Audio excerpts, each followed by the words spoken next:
SFID ex Vadiukawa Polytechnic General Secretary.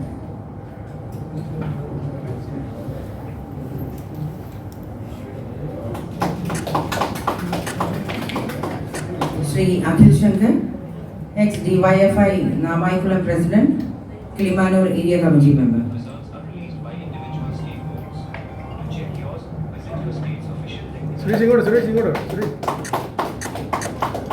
Sri B.N. Kichu, AAP Article Mandalam Treasurer.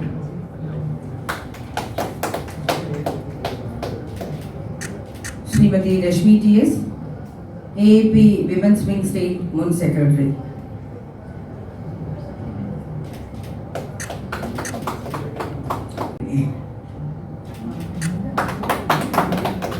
Srimati Lakshmi Devi L.S., Women's Sandhya Raj, State Women's Vice President, AAP. Sri G.N. Raju, Anti-Corruption Vice President, AAP.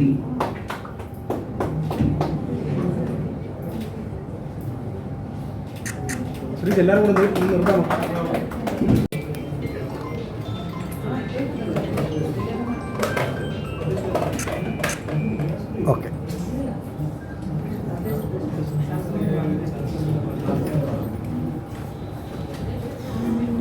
VD. സതീശനോടും അതോടൊപ്പം തന്നെ VD. സതീശന്റെ പാർട്ണറായിട്ടുള്ള ശ്രീ പിണറായി വിജയനോടും ബി.ജെ.പിക്ക് പറയാനുള്ളത്, കേരളത്തിലെ ഓരോ കൊച്ചുകുട്ടിക്കും അറിയാം ബി.ജെ.പിയെ തോൽപ്പിക്കാനായി കോൺഗ്രസും കമ്മ്യൂണിസ്റ്റും ഒരുമിച്ച് ചേർന്ന് കേരളത്തിൽ നടത്തിയിട്ടുള്ള കള്ളക്കളി.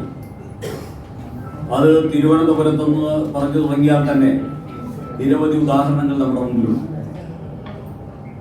കഴിഞ്ഞ പ്രാവശ്യം നേമത്ത് ശ്രീ കുമ്മനം രാജശേഖരൻ മത്സരിക്കുമ്പോൾ ആ നേമത്ത് കുമ്മനം രാജശേഖരൻ വിജയിക്കാതിരിക്കാനായി ചാവേറിനെ പോലെ കടന്നു വന്ന് 3-ാം സ്ഥാനം കൊണ്ട് നാടുവിടേണ്ടി വന്ന കെ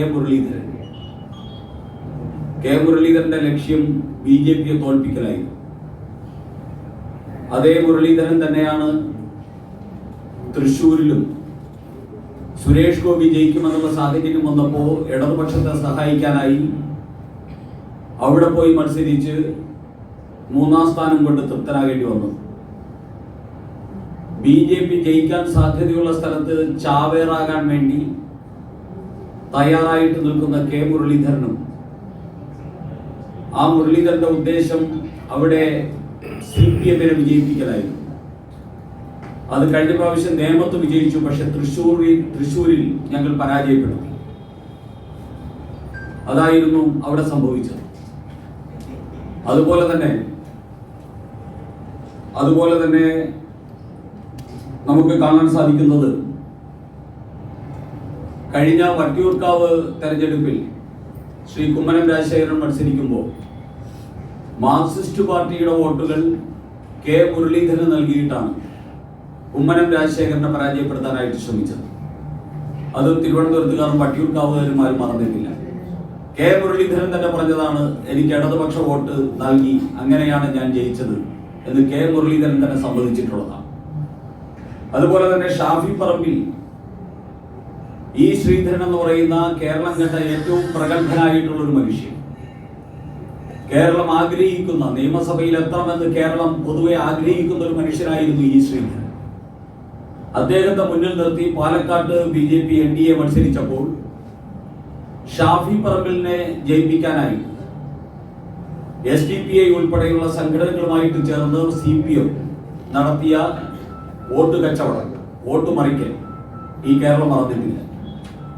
ഇതുപോലെ നിരവധി ഉദാഹരണങ്ങൾ കേരളത്തിൽ CPM-ഉം കോൺഗ്രസും തമ്മിലുള്ള ഡീലിനെ സംബന്ധിച്ച്, കച്ചവടത്തെ സംബന്ധിച്ച്, അതോടൊപ്പം തന്നെ ഒരേ മുന്നണി രണ്ടും ഒന്നാണ് എന്ന് ബോധ്യപ്പെടുത്തുന്നതിനെ സംബന്ധിച്ച് ബി.ജെ.പിക്ക് കേരളത്തിൽ പറയാറുണ്ട്.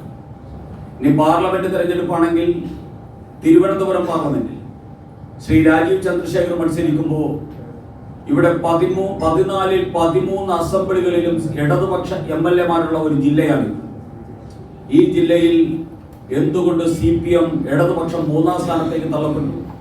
3 ലക്ഷം വോട്ടിന് താഴേക്ക് എന്തുകൊണ്ട് തള്ളപ്പെട്ടു? ഈ വോട്ടെല്ലാം കൊടുത്തത് ശശി തരൂരിനല്ലേ? BJPയെ തോൽപ്പിക്കാൻ വേണ്ടി പണം വാങ്ങി അതോടൊപ്പം തന്നെ SDP-യും ജമാഅത്തെ ഇസ്ലാമിയും ഉൾപ്പെടെയുള്ള വർഗീയ സംഘടനകളുമായിട്ടും ചേർന്ന് BJPയെ തോൽപ്പിക്കാനായിട്ട് കോൺഗ്രസും കമ്മ്യൂണിസ്റ്റുകാരും ദശാബ്ദങ്ങളായിട്ട് കേരളത്തിൽ നടത്തിക്കൊണ്ടിരിക്കുന്ന ഡീല്, ആ ഡീലിനെ മറച്ചു വയ്ക്കാനുള്ള ശ്രമമാണ് VD സതീശന്റെ ഈ പ്രസ്താവനകളിൽ UDF നേതാക്കന്മാരുടെ പ്രസ്താവനകളിലൂടെയും അതോടൊപ്പം തന്നെ പിണറായി വിജയന്റെ പ്രസ്താവനകളിലൂടെയും പുറത്തു വന്നുകൊണ്ടിരിക്കുന്നു. പിണറായി വിജയൻ ഇപ്പോഴും പറയുക കോലീബി സഖ്യത്തെക്കുറിച്ച്. പിണറായി വിജയൻ ഇത്രയും കാലഹരണപ്പെടാം 10-30 വർഷങ്ങൾക്ക് മുമ്പേ പറഞ്ഞുകൊണ്ട് ഇരിക്കുന്ന ഒരു സാധനം ഇപ്പോഴും പറഞ്ഞുകൊണ്ടിരിക്കുക. കാലം മാറിയതൊന്നും പിണറായി വിജയൻ അറിയുന്നില്ല. ഇന്ന് കോലീബി അല്ല, ഇവിടെ ജമായത്തെയും SDP-യും മാർക്സിസ്റ്റും കോൺഗ്രസും ചേർന്നുള്ള ഒരു സഖ്യമാണ് കേരളത്തിലുള്ളത്. അത് കേരളത്തിൽ മാത്രമല്ല, ഇന്ത്യയിൽ മുഴുവൻ അതാണുള്ളത്. ഇന്ത്യ മഹാരാജ്യത്തെ എല്ലാ സംസ്ഥാനങ്ങളിലും എല്ലാ കേന്ദ്രഭരണ പ്രദേശങ്ങളിലും കേരളത്തിലെ പല പഞ്ചായത്തുകളിലും മുനിസിപ്പാലിറ്റികളിലും കോർപ്പറേഷനുകളിലും ഒക്കെ ഉള്ളത് മാർക്സിസ്റ്റ്, കോൺഗ്രസ്, ജമായത്തി, SDP-ഐ സഖ്യമാണ്. ഈ സഖ്യം BJPക്കെതിരെ മാത്രമല്ല രാജ്യത്തിനെതിരെയും കൂടെ പ്രവർത്തിക്കുന്ന സഖ്യമാണ്. ഈ സഖ്യത്തിന്റെ സഖ്യകക്ഷികളായിട്ടുള്ള കമ്മ്യൂണിസ്റ്റുകാരും കോൺഗ്രസുകാരും പിണറായി വിജയനും VD സതീശനും ഡീലിന്റെ പേരും കോലീബി സഖ്യത്തിന്റെ പേരും ഒക്കെ പറഞ്ഞാൽ ഈ കേരളം പുച്ഛിച്ച് തള്ളും എന്ന് മാത്രമേ ഈ രണ്ടുപേരോടും ഓർമ്മിപ്പിക്കാൻ BJPക്കുള്ളൂ.